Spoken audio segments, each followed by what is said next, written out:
বিশ্বস্ততার গল্প আজকাল প্রায় নেই বললেই চলে, কিন্তু ঠিক এমন সময়ে একজন নারীর নাম উঠে আসে যিনি তার কর্মে বিশ্বস্ততার অনন্য উদাহরণ সৃষ্টি করেছেন। তিনি ফাতেমা বেগম, বাংলাদেশ জাতীয়তাবাদী দল বিএনপির চেয়ারপারসন খালেদা জিয়ার গৃহ পরিচারিকা।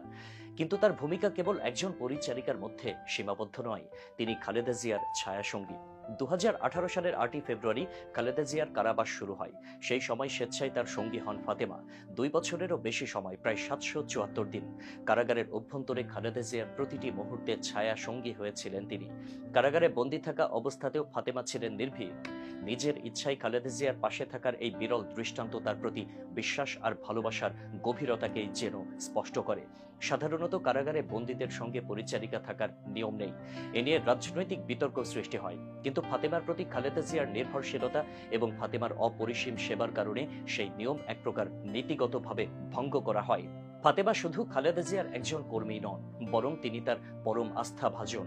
তার প্রতি খালেদা জিয়ার নির্ভরশীলতা এতটাই যে দেশের ভেতর বা বাইরে যেখানে খালেদা যান, ফাতেমা হন তার সঙ্গী। 2013 সালে গুলশানের কার্যালয়ে খালেদা জিয়া যখন অবরুদ্ধ ছিলেন, তখনও ফাতেমা ছিলেন পাশে। এমনকি ওই সময় তাকে পতাকা হাতে দাঁড়িয়ে থাকতে দেখা যায়। সম্প্রতি লন্ডনে উন্নত চিকিৎসার জন্য থাকা খালেদা জিয়ার সঙ্গেও রয়েছেন ফাতেমা। সেখানে তিনি চেয়ারপারসনের দৈনন্দিন কাজগুলো সুষ্ঠুভাবে পরিচালনা করছেন। বিএনপি চেয়ারপারসনের ব্যক্তিগত কর্মকর্তারা বলছেন, দলীয় চেয়ারপারসনের প্রতি ফাতেমার মমত্ববোধ প্রবল। সবসময় পাশে থাকা, চেয়ারপারসনকে প্রয়োজনীয় বিষয়গুলো মনে করিয়ে দেওয়া সহ সব কাজই তিনি করে থাকেন। দীর্ঘদিন ধরে দলীয় চেয়ারপারসনের এই কাজগুলো সঠিকভাবে করবার কারণে খালেদা জিয়া এখন তার কাজগুলোর ব্যাপারে ফাতেমার উপর নির্ভর করেন। সত্যিও ঘটে এমনটাই। ফাতেমার দায়িত্ব কেবল ঘরের কাজেই সীমাবদ্ধ নয়। খালেদা জিয়ার প্রতিদিনের প্রয়োজনীয় বিষয়গুলো মনে করিয়ে দেওয়া থেকে শুরু করে তার ব্যক্তিগত সেবা যত্ন, সবকিছুতেই ফাতেমা আছেন নিরলসভাবে। এই বিশ্বস্ততা আর মমত্ববোধই তাকে অন্য সবার কাছ থেকে আলাদা করে তুলেছে। এভাবেই ভোলার মেয়ে ফাতেমা বেগম প্রায় 14 বছর ধরে খালেদা জিয়ার সেবা করে আসছেন। তার বয়স এখন 35-এর উপরে। ছোটবেলা থেকে ঢাকার শাহজাহানপুরে বসবাস করা ফাতেমা তার বাবা মা ও এক ছেলের সঙ্গে সাদামাটা জীবন কাটান। জীবনের শুরুর দিক থেকে সংগ্রাম আর সেবার এক অদ্ভুত মিশ্রণে গড়ে ওঠে তার জীবন।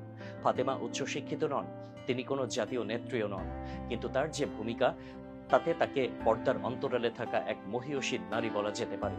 তিনি প্রমাণ করেছেন, ভালোবাসা আর সেবা নিঃস্বার্থ হলে সেটি একজন সাধারণ মানুষকেও অসাধারণ করে তুলতে পারে। তার এই সেবা শুধু একজন ব্যক্তি বা পরিবারের জন্য নয়, বরং দেশের অর্থনীতির ইতিহাসেও এক অন্যরকম প্রভাব ফেলেছে। খালেদা জিয়ার প্রতি তার এই সেবার গভীরতা আর আন্তরিকতা তাকে দেশের জন্য এক অসাধারণ মানুষ হিসেবে প্রতিষ্ঠিত করেছে।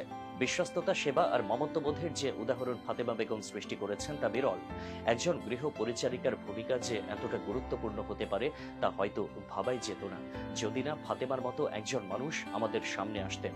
তিনি সব প্রতিকূলতা অতিক্রম করে নিজের দায়িত্ব পালন করে প্রমাণ করেছেন, বিশ্বাস আর সেবার গভীরতাই মানুষের আসল পরিচয়।